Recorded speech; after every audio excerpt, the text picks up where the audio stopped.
Bueno, les presento, él es Ignacio Murúa, es el administrador de la cuenta administrada de CDRs del grupo SBS. Así que bueno, hoy viene a comentarnos un poco su view del mercado internacional, bueno, y cómo esto puede estar afectando a Argentina. Así que bueno, y después vamos a tener un segmento así abierto a preguntas, así que el que quiera desmutearse. Igualmente tenemos un par de preguntas que fuimos recolectando. Así que bueno, Nacho, muchísimas gracias por tu tiempo, por conectarte, todo tuyo. Dale, un placer. Bueno, primero les comparto una presentación. A ver, no sé dónde la veo. Acá está. Ahí. ¿Me confirman si se ve ok? Se ve perfecto. Bien, perfecto. Bueno, entonces, primero, vamos a empezar por el principio. Yo, generalmente, la forma en que intento abordar el mercado, vamos a comparar lo que es el índice S&P 500, que es la línea azul que ven acá, con el mismo índice, que también es el índice S&P 500, pero se llama RSP, que tiene la única diferencia que en este índice se llama equal weighted, es decir, todas las compañías del mercado que forman el índice aportan la misma magnitud de retorno, mientras que en el S&P 500 más común es un índice market weighted, es decir, que las compañías más grandes aportan más retornos.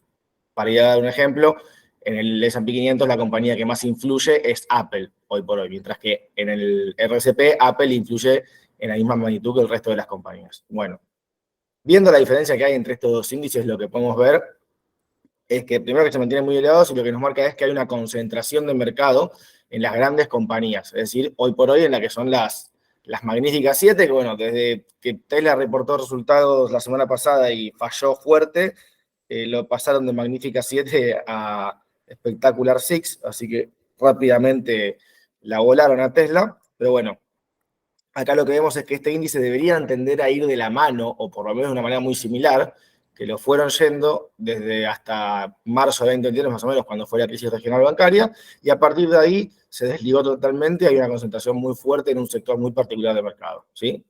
Bueno, ahora yendo puntualmente al S&P 500, que es lo que a nosotros más nos interesa, lo que vemos es que el índice está cotizando a 20,5 veces ganancias esperadas de 2024, siendo estas ganancias esperadas de $240 por acción. ¿Esto qué implica? Esto implica un aumento en las ganancias durante el año del 10% contra 2023. Ahora, es un poco extraño esperar que las ganancias de las compañías suban en un 10% en un año en el cual la mayoría de los analistas comparten que no va a ser un año de gran crecimiento económico y todavía no está muy definido si va a ser un soft landing. La mayor parte del consenso del mercado dice que va a ser un soft landing, pero hay un montón de cosas que se empiezan a ser contradictorias entre que la economía arranque y vayamos a ganancias récord de empresas o que el país simplemente no se desacelere, que son dos cosas muy distintas. Bueno, igualmente, aunque yo creo que el consenso del mercado y por sobre todo la evaluación del índice a 20,5 veces ganancias es muy optimista, siempre me gusta hacer el ejercicio de ver qué pasa si yo estoy equivocado en este sentido. Bueno, vamos a hacer lo siguiente. Vamos a asumir que el mercado está en lo correcto y no solo eso, sino que además de eso supera los consensos. Es decir, vamos a asumir que el mercado gana $250 por acción. Y en vez de evaluarlo a 20,5, 20 veces ganancias como estamos ahora, lo evaluamos a 21 veces ganancias, que es un ratio de evaluación realmente elevado. Bueno, haciendo todo este ejercicio, es decir, esperando un escenario corporativo prácticamente inmejorable o perfecto desde este punto de vista, el upside que tenemos para el S&P 500 es de 7% únicamente. Que si estuviésemos en un mundo como el de hace 10 años, con tasas en cero, la plata abundando en el mercado y todo color de rosas, no estaría mal, si bien también es menos que el promedio del mercado un 7%, pero bueno, si encima nos damos vuelta y vemos que la tasa de la Reserva Federal está en 5,2, 5,5%, la tasa de 10 años está en 4,1%, y si sumamos algunos pequeños riesgos, podemos agarrar tranquilamente este tipo de retornos en renta fija, probablemente no nos sea atractivo asumir el riesgo que implica entrar en renta variable a estos ratios de evaluación, ¿sí? Con lo cual, algo que espero que el mercado el mercado lo está empezando a ver, no soy el único, por supuesto, yo leo mucha gente, no solamente me baso en mi research, pero es algo que se está empezando a ver y es por lo menos un llamado de atención para no apostar todos los huevos a la misma canasta, por lo menos no todos a las tecnológicas. Yo ya empezaría a diversificar con la renta fija, tomaría un poco de ganancias y si nos queremos quedar en equity ya vamos a ver que lo recomendado sería pasarse a sectores un poquito más defensivos. Ahora bueno, vamos a hablar un poco de esta presentación la hice para el martes, así que, por ejemplo, no tenemos en cuenta los resultados de Google y Microsoft ayer, que rompieron todo básicamente, pero bueno, hasta el martes solamente el 69% de las compañías reportaron mejores resultados de lo esperado, ¿sí? Que parece que es positivo que el 69-70% reporte cosas mejores, pero el promedio de los últimos 5 años, el 77% de las compañías supera expectativas y en los últimos 10 años el promedio, el 74% supera expectativas. ¿Qué quiere decir? Que esta temporada de resultados está siendo bastante menos buena de lo que suelen ser las temporadas de resultados. De hecho, también había leído un dato, creo que ayer de la noche, que decía que estaban siendo mucho más castigadas aquellas compañías que fallaban. Por ejemplo, ayer fue un caso típico. Google reportó resultados que a mi forma de ver las cosas estuvieron lejos de ser malos y porque hay quienes dicen que fue por un tema del reporte de los ingresos por publicidad y demás, a mí no me consta, pero bueno, a las compañías que fallaban un poquito en las expectativas de consenso las castigaban un montón y a las que superaban les daban un premio relativamente normal, con lo cual eso también te marca el ánimo de mercado de que está esperando cosas demasiado positivas para las empresas. También está el caso de Tesla. Justo hoy sale el fact sheet de la cuenta administrada, donde hay un comentario mensual que es un poco backward looking de lo que pasó y apenas un poco forward looking de lo que va a pasar y lo que estamos haciendo, pero ahí mencionamos rápidamente, creo que cualquier inversor de original o de los iniciales inversores de Tesla tiene que estar conforme. O sea, la compañía se convirtió en todo lo que se esperaba que sea y probablemente más, porque tiene un montón de negocios interesantes, además de vender autos eléctricos, tiene un norte muy claro que es quizás ser una compañía de software, pero bueno, no viene el caso. Quiero decir, la compañía hizo todo lo que tenía que hacer, sin embargo, las expectativas que el mercado le puso a la empresa hicieron que sea prácticamente imposible estar a la altura de las mismas, con lo cual ahí lo que pasó con Tesla o lo que pasó ayer con Google, te pone de manera muy clara lo que yo siempre intento recalcar, que es mucho mejor comprar un negocio normal o un negocio bueno a un precio razonable, a un precio barato, que comprar el mejor negocio del mundo a un precio ridículo, porque eventualmente las expectativas te van a jugar en contra en ese sentido. Pero bueno, volviendo a la temporada de resultados actual, lo que se está viendo es que en todas, absolutamente todas las industrias, los márgenes netos están cayendo con respecto al último trimestre, ¿sí? Acá tenemos el margen neto del cuarto Q en azul y el margen neto del 3Q en amarillo. ¿Ven? En todas está habiendo una compresión de márgenes. Esta compresión de márgenes se está dando principalmente por un aumento en los intereses, muchísimo sentido, con las tasas de la Reserva Federal subiendo, que hacen que sea cada vez más difícil o más caro tomar crédito, un aumento en los impuestos y un aumento en el costo del trabajo. Esos tres ítems están haciendo que los márgenes sean cada vez menores. Y si bien acá yo no tengo el gráfico, es un gráfico que yo puse en alguna presentación hace bastante, que está muy bueno, pero lo que te marca es que a vos desde 2008, 2010 a 2020 más o menos, lo que te impulsó el fuertísimo crecimiento en las ganancias de las compañías del S&P 500 no fueron las ventas. Las ventas crecieron en sintonía con el PBI americano, como tiene que ser, como suele ser en un mundo sano, pero mientras que el EBIT, es decir, el resultado antes de impuestos e intereses, y por otro lado el EBT, que es el resultado después de impuestos, y ni hablar del earning per share, crecían cada vez más rápido cuanto más conceptos le sacabas. Es decir, el impulso no estaba dado por un crecimiento de ventas, sino que está siendo dado por la reducción de impuestos que puso Trump en su momento, para allá por 2016, 2017, por una caída en los intereses, porque la tasa estuvo en cero durante 10 años, y principalmente por esos dos motivos. Con lo cual, ahora que los intereses, probablemente, ya lo dijo ayer Powell, las tasas se mantengan más altas por más tiempo, va a ser un concepto que atente contra el resultado de operación de las compañías, y los impuestos, bueno, va a estar todo por definirse ahora en 2024, que están las elecciones americanas, veremos quién gana y qué sendero siguen en ese sentido. Después un dato también que está bueno recalcar, que está lejos de ser relevante, pero sí es un síntoma de lo que yo estoy diciendo, es que el short interest en las principales compañías de mercado está volviendo a subir en ese sentido, ¿sí? Ven que históricamente se mantiene bajo, por supuesto. 1,2 es el récord en 2021, cuando todos pensábamos que el año de la pandemia iba a ser un desastre y por todo lo que pasó en términos de inyección de plata, baja de tasas y demás, no fue un año tan malo. Pero lo que vemos es que cuando las cosas se ponen complejas, este ratio empieza a subir. Y bueno, y ahora está empezando a subir, ¿por qué? Porque las valuaciones de estas compañías son realmente estratosféricas en ese sentido. Bueno, ahora hablando un poquito de lo que es la coyuntura, ya recién hicimos como un panorama rápido de lo que es el mercado americano, ahora vamos a hablar un poquito de la coyuntura económica americana, también a mí no me gusta hacer mucho hincapié en datos económicos y demás, pero vamos a ver rápidamente. Otro dato que estuvo muy en boca de todos, ahora creo que la semana pasada o la anterior, fue el dato del PBI americano, que creció 3,3% anual en términos reales, impulsado por una fuerte suba en el consumo, ¿sí? Acá tenemos el gráfico de crecimiento del PBI americano. Lo único que tenemos que saber es que la barra amarilla es el crecimiento impulsado por el consumo, que ven que viene siendo protagonista desde hace bastante en ese sentido. Ahora bien, ¿por qué está pasando esto? Es decir, la pregunta no es por qué está pasando, sino ¿es esto sostenible en el tiempo? Que sería lo ideal, por supuesto. Bueno, lo que se está viendo desde hace mucho tiempo ya, te diría que casi desde que terminó la pandemia, es que el ingreso personal se viene desacelerando, que desacelerar no es importante, pero lo que se viene viendo es que el gasto personal es más alto que el ingreso personal. En este puntual caso de diciembre, el ingreso personal se volvió a desacelerar y creció por debajo del gasto personal. Es decir, el ingreso subió 0,3% y el gasto subió 0,7%. Esto quiere decir qué cosa? Que la gente está efectivamente gastando a más no poder en Estados Unidos, pero no porque le sobre plata de los ingresos y demás, sino que porque si vos gastas más de lo que te ingresa es indefectiblemente por dos motivos.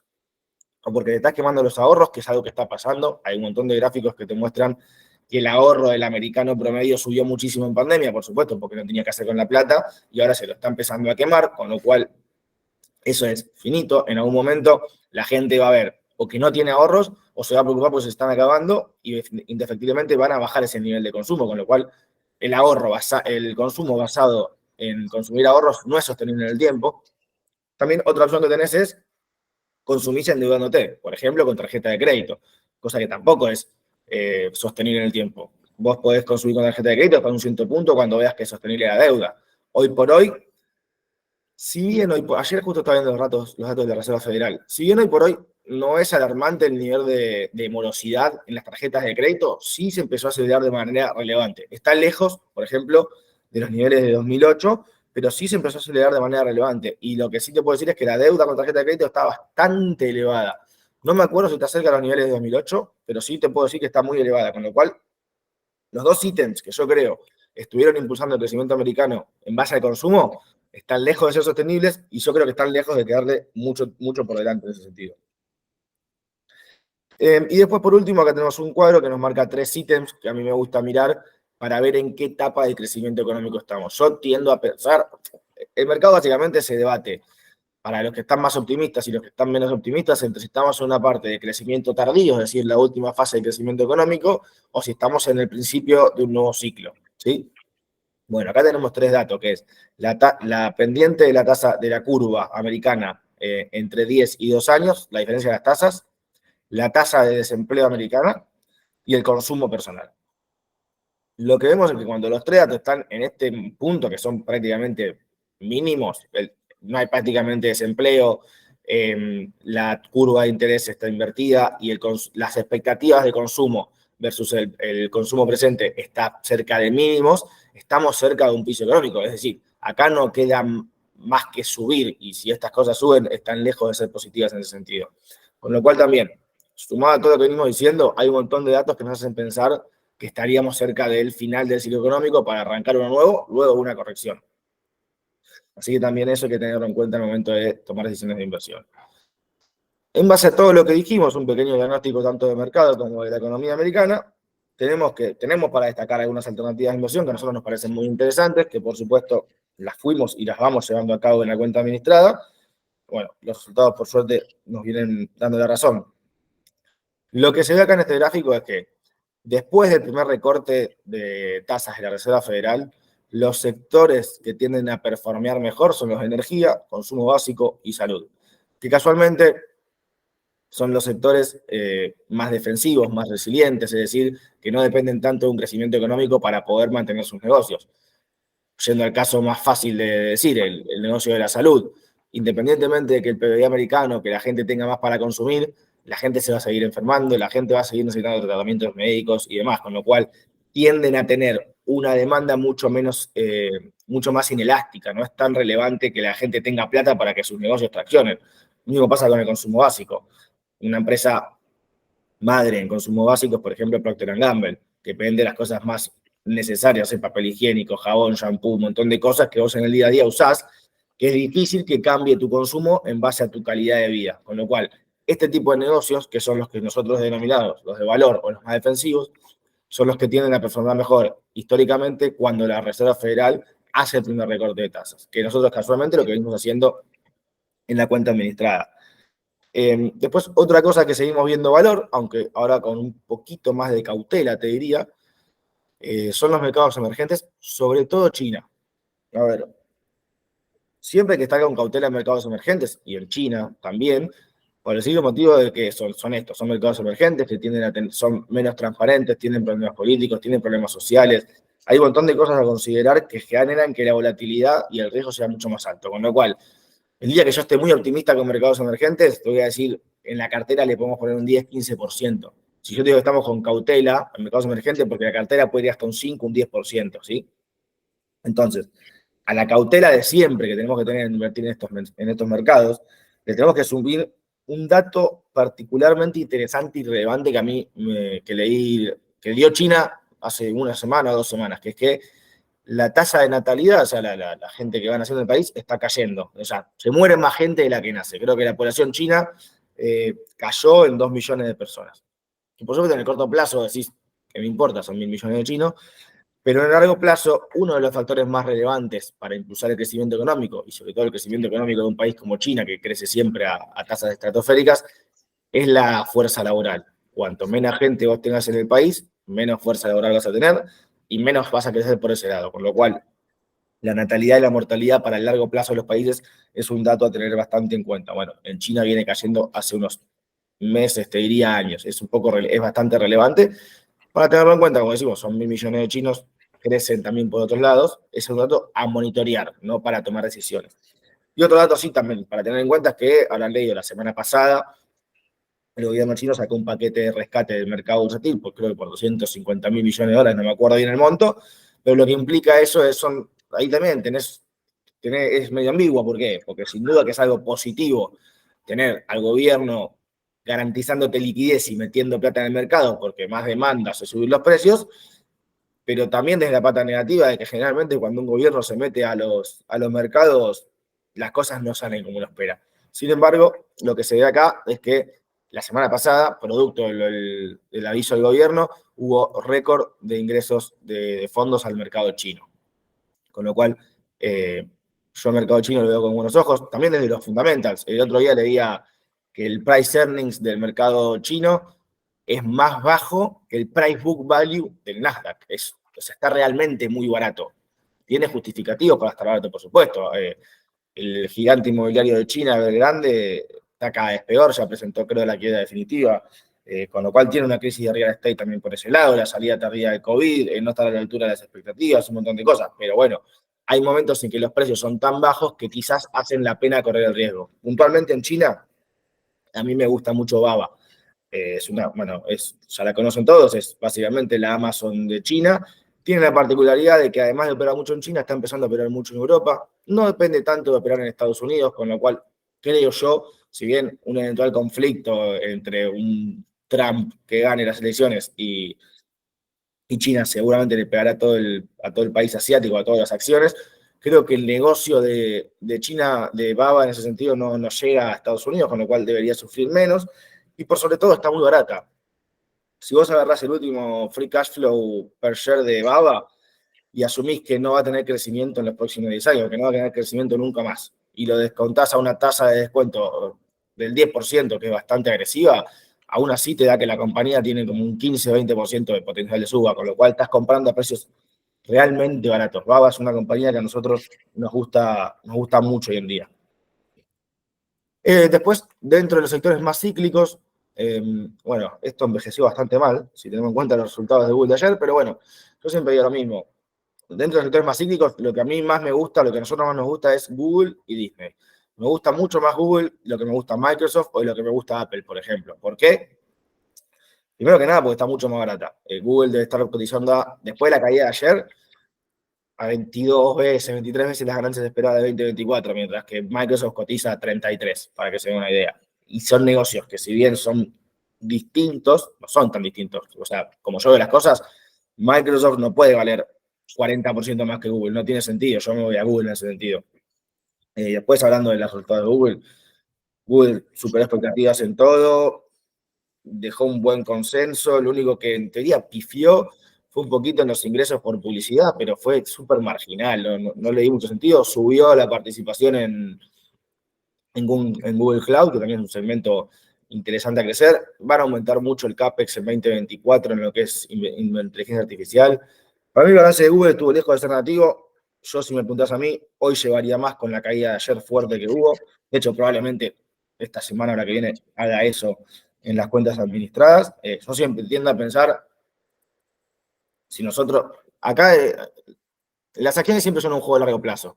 En el corto plazo pueden pasar estas cosas, martes 13 que uno no ve venir y que quizás le hacen perder. Por eso, quien necesite liquidez en el corto plazo no debería estar pagado en acciones, porque estas cosas hay que saber sortearlas. Nosotros, cuando compramos acciones, no compramos una acción y nos olvidamos. Nosotros tenemos que tener en cuenta que compramos un negocio. El negocio que compramos a nosotros nos tiene que parecer atractivo, nos tiene que gustar el management que maneja el negocio, quién toma las decisiones, cómo están haciendo las cosas, si está creciendo para adelante, un montón de cosas. No es solamente comprar una acción porque está barata o porque cayó.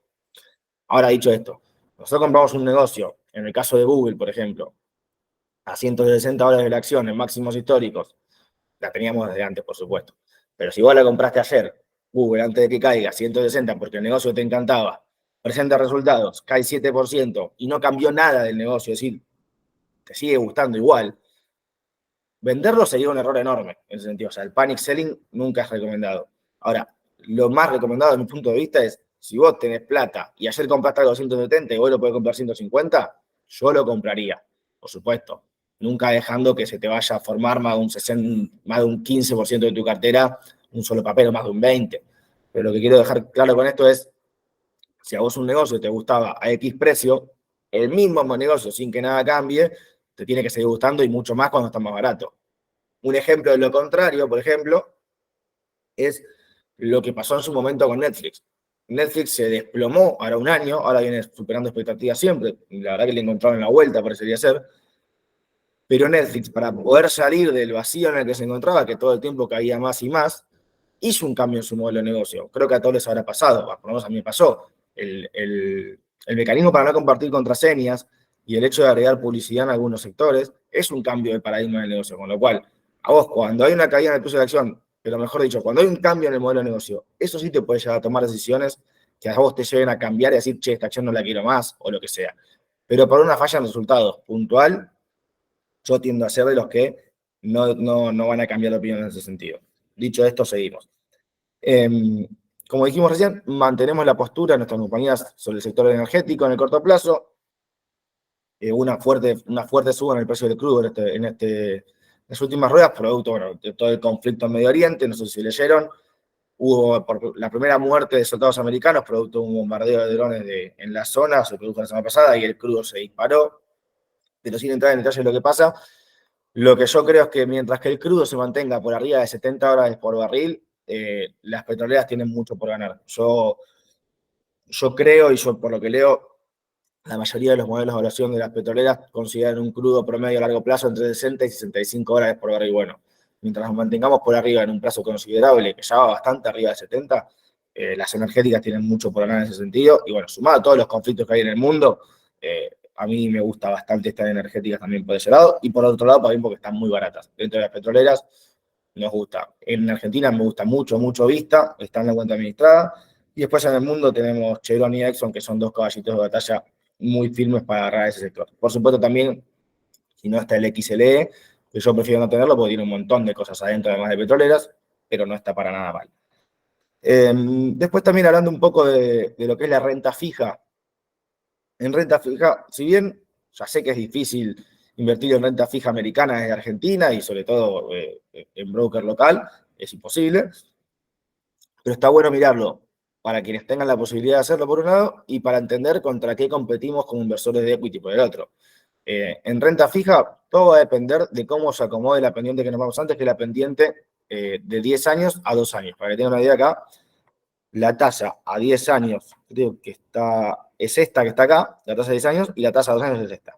Por supuesto, una pendiente de tasa de interés, una curva de tasa de interés saludable debería ser positiva así, ¿no?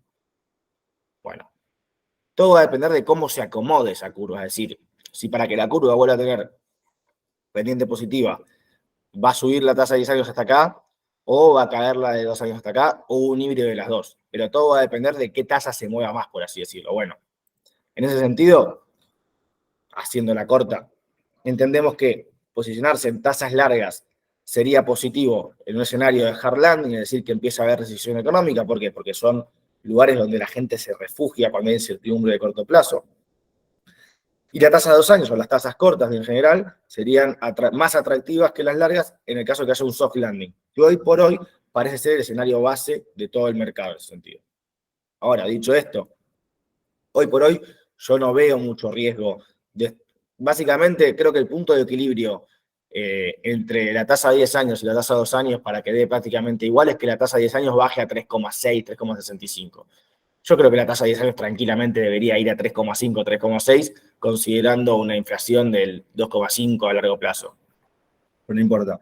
Yo lo que digo es que hoy a estas tasas de interés no veo mucho riesgo en estirar duration, en pararse en bonos más largos. Sin embargo, como te estoy diciendo que no veo mucho riesgo, pero que veo un retorno parecido en la parte corta, que te digo, ante igualdad de oportunidades en las dos partes, voy a elegir la parte más conservadora, que es la parte corta de la curva. Con lo cual, si bien estamos indistintos entre los dos en términos de retornos, creo que estar parado en la parte más corta nos va a dar un retorno muy parecido o casi igual, tal vez mejor, con mucho menos riesgo a asumir. Dicho esto, si la tasa de interés a 10 años llegase a superar los 4,5%, ahí sí creo que podría ser el momento de volver a estirar duration. Lo que hoy por hoy, que hasta hace 2 o 3 meses sí estábamos viendo con buenos ojos y recomendando y que no fue muy bien, era el crédito corporativo. Hoy por hoy los spread crediticios, es decir, la diferencia entre lo que paga un corporativo y un soberano, es muy poquito, con lo cual no tenés premio por agarrar riesgo de crédito y hoy por hoy preferimos el soberano, por supuesto. No al 100% en el soberano, siempre una porción en corporativos de buena calidad, pero estamos empezando a ver con mejores ojos el crédito soberano en ese sentido. Y después, por último, si bien yo, como le digo, creo que el desaparición está muy alto y hay que migrar a sectores defensivos y compañías con buenos negocios, sigo creyendo que hay muchísima plata en el mercado todavía, hay muchísima liquidez que está sosteniendo los precios y que no creo que se vaya a caer en el corto plazo, con lo cual yo no veo una corrección de precios material en los próximos meses hasta que se acaben 3 cosas, dos cosas más que nada. Una es el repo facility que había puesto la Reserva Federal en la pandemia, que era de 2.000 billions, básicamente, y hoy quedan de 2 billions, de 2.000 billions, y hoy quedan 700 billions, básicamente. Se espera que el repo se empiece a votar para marzo-abril o abril-mayo, básicamente, de este año, con lo cual para el segundo trimestre sí se debería acabar el repo, es mucho menos liquidez en el mercado. Y por otro, el programa salvataje que también puso la Reserva Federal a los bancos en la crisis regional bancaria de marzo, que también se espera se empiece a votar en marzo-abril. Con lo cual, sumado a que los ahorros de la gente es el tercer índice, factor que a mí me parece relevante, ya están cayendo bastante. Con lo cual, hasta marzo-abril, que empieza a caer realmente la liquidez en el mercado, yo no creo que los precios corrijan de manera abrupta. Pero toda suba creo que será una buena oportunidad para empezar a rotar o aprovechar el buen 2023 que tuvimos en ese sentido y posicionarse en sectores más defensivos. Para el que está en Argentina y quiere cubrirse una devaluación, posicionarse en sectores más defensivos, que no haya tanta volatilidad, sin tanto riesgo, creo que va a ser lo mejor. Y para que quiera invertir de manera genuina también. Yo creo que, si bien todos decimos que el nivel de riesgo depende de la aversión al riesgo de cada uno, hay veces que asumir riesgos cuando es evidente que estamos en un pico de mercado no tiene mucho sentido, para decirlo en palabras elegantes. Bueno, esto fue todo lo que tengo para comentarles así de manera rápida y clara respecto del mercado. Ahora hacemos un pequeño repaso de lo que viene siendo la cuenta administrada en el mes de enero. Bueno, también, si vemos, hoy va a salir el informe mensual, van a ver que esto hace así y así, porque tuvimos una jornada muy buena antes de ayer y la jornada pésima de ayer, que caímos menos que el mercado, pero caímos, por supuesto, en la jornada de ayer. Pero igualmente el arranque de año fue prácticamente, para la cuenta administrada, inmejorable. La verdad, el S&P 500 lo pasamos muy, muy cómodos. Estuvimos con una performance relativamente al benchmark muy buena. Los datos más relevantes y que más me gustaron a mí de enero fueron que tuvimos un downside capture del 0,5 y un upside del 1,10. Es decir, cuando el mercado cae, caemos prácticamente la mitad, que es lo que se vio por estas ruedas. Y cuando sube, subimos más. Por supuesto, esto es difícil que se mantenga en el tiempo, pero lo que sí que la cartera está armada para que esto se cumpla. Probablemente en menor magnitud, pero está armada de esta manera la cartera, con lo cual viene saliendo muy bien la estrategia.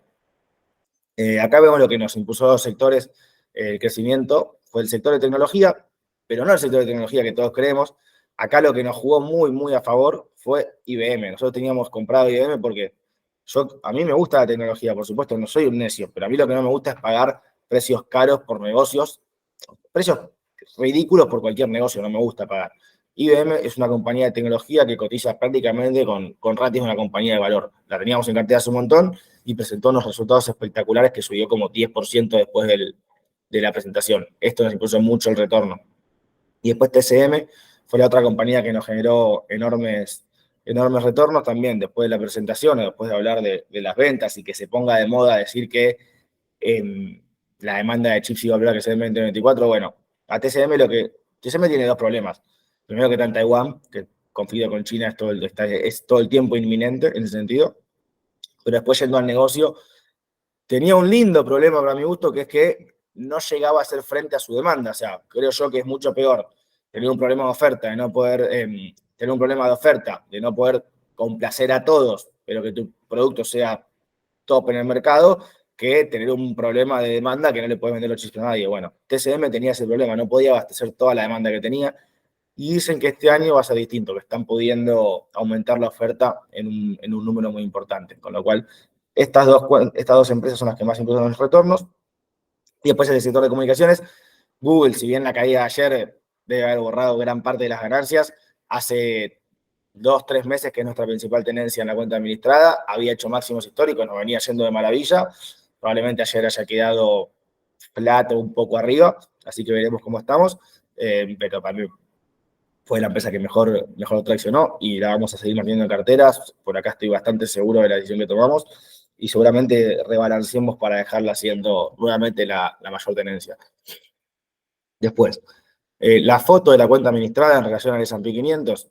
Seguimos, como dijimos, estamos underweight tecnología y comunicaciones y overweight los sectores más defensivos, consumo básico, industria, salud, energía y compañía. Y continuamos con una pequeña porción alocada a países emergentes y commodities. Algo que cae en la cuenta administrada, van a ver que no hay todavía, porque no pude, es BABA. Tenemos directamente el Emerging Markets ETF. No tuve BABA en cartera administrada por un motivo pura y exclusivamente argentino. Que es que en las últimas, no sé, se habrá arreglado ahora una semana y media, dos, pero pasó algo con el CEDAR de BABA, que es que, como saben, el CEDAR es un bien finito. Hay X cantidad de CEDAR. Bueno, se llegó al límite de emisión de los CEDAR de BABA, hubo un problema de liquidez y comprar BABA en Argentina salía 10-15% más caro que comprar BABA afuera. Entonces, no iba a comprar BABA 10-15% más arriba. Ahora esa situación se solucionó y está todo normal nuevamente, con lo cual probablemente en las próximas ruedas logremos alocar una porción de la cartera a esta compañía. Y después, por último, hay un pequeño cuadro de lo que fue unas medidas de riesgo de la cuenta administrada, no tiene mucho sentido repasar. Acá tenemos lo que decían, que es el upside capture, el downside capture, acá tenemos el retorno por sobre el benchmark, y acá tenemos datos de riesgo bien estadísticos que están buenos, pero no tiene mucho sentido repasar, porque aparte fueron de un mes, fueron demasiado buenos, pero no creo que puedan mantener, por ejemplo, un information ratio arriba de 6, no existe. Así que con que se mantenga arriba de 0,5 como en 2023, va a ser más que positivo. Bueno, esto fue todo lo que tengo para comentarles en términos de mercados internacionales. cualquier consulta que tengan es bienvenida e intentaré dar una mano y sacarla. Buenísimo, Nacho. Muchísimas gracias. La verdad es que súper claro.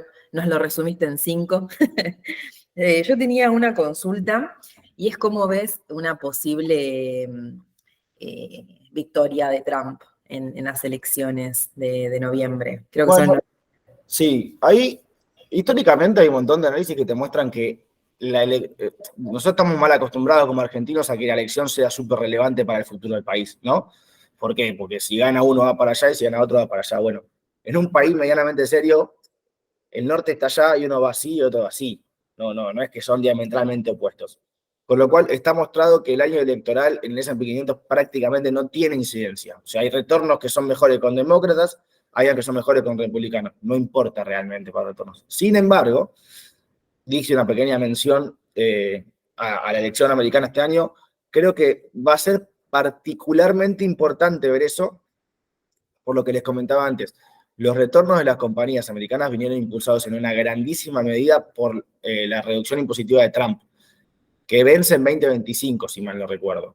Con lo cual, probablemente si gana Trump, o si, bueno, todo apunta a que va a ser el candidato republicano, si gana Trump, va a haber muchas más expectativas, creo yo, falta un montón para esto, pero creo yo, hay muchas más expectativas de que esa reforma tributaria se mantenga, a que vuelvan para atrás y le metan impuestos a las compañías, que eso sí sería realmente negativo para el mercado, porque es indefectiblemente menos ganancias, y justamente estamos diciendo que lo que soporta las evaluaciones altísimas que tenemos son expectativas de ganancias futuras récords nuevamente. Con lo cual, creo que la relevancia de las elecciones americanas este año pasa por ese lado, no tanto por la elección en sí, pero sí creo que este año es particularmente relevante por estos motivos.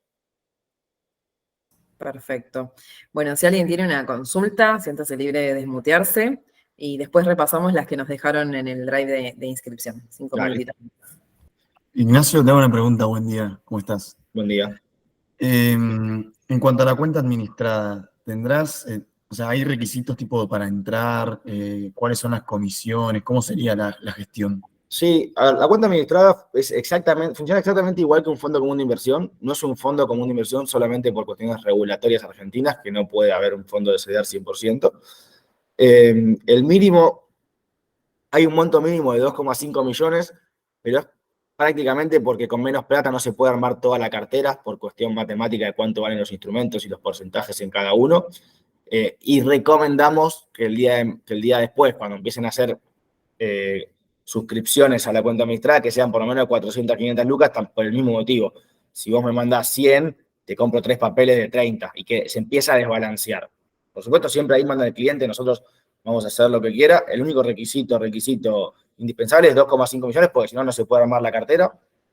Y después, el costo es, lo que se hace es, se bonifica 100% la operatoria, nosotros van a ver los clientes que les llegan boletos de operación casi semanalmente de cosas que vamos haciendo, rebalanceando o comprando y vendiendo por algún motivo.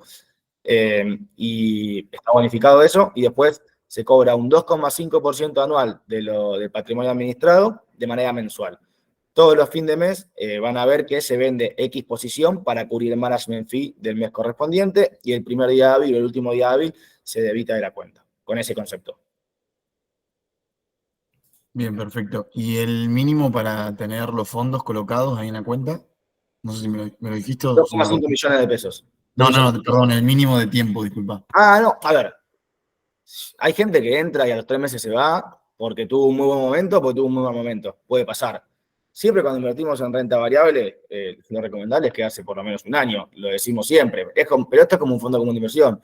Vos te metés en fondo de acciones Argentina y si querés salir a los 3 días, salís a los 3 días. Cuando veas el fax vas a ver que te dice preaviso mínimo de rescate total de 10 días.